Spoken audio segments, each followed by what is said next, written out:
Success అంటే ఏంది అన్నారు. మీ సక్సెస్ ఏందో రాసుకోండి. ఫస్ట్ సక్సెస్ కావాలంటే ఏం చేయాలో అనే కంటే ముందు మీ సక్సెస్ ఏందో రాసుకోండి.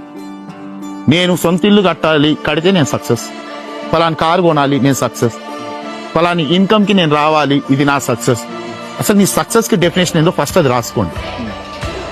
ఒకసారి ఆ సక్సెస్ ని ఫీల్ కండి, విజువలైజ్ చేసుకోండి. నిజంగా అలా ఇల్లు కట్టి ఆ ఇన్కమ్కి వస్తే ఆ కారు కొంటే నా లైఫ్ ఇలా ఉంటే ఎలా ఉంటుందో వెళ్ళి, ఎలాగో మనం కలలు కంటుంటాం కదా, వెళ్ళి బ్రతికేయండి అక్కడ. కొంచెం అక్కడ విజువలైజ్ చేసి అక్కడ ప్లే చేసినప్పుడు నీకు సాటిస్ఫాక్షన్ వస్తుంది, కోరిక బలమవుతుంది, అప్పుడు అది లక్ష్యంగా మారుతుంది. రైట్? మారినప్పుడు అప్పుడు మనం చేయాల్సింది ఒకటే, నిజంగా ఇది వస్తే ఇంత హ్యాపీగా ఉంటా కదా, మరి ఇది వస్తే ఇంత హ్యాపీగా ఉన్నప్పుడు ఉట్టిగా వస్తుందా? రాదు. ఏం చేయాలి? రిస్క్ చేయాలి. ఏం చేయాలి? సాక్రిఫైస్ లో ఉండాలి.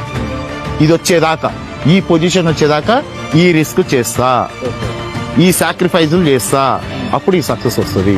ఫార్ములా ఏంది అంటే risk plus sacrifice is equal to success.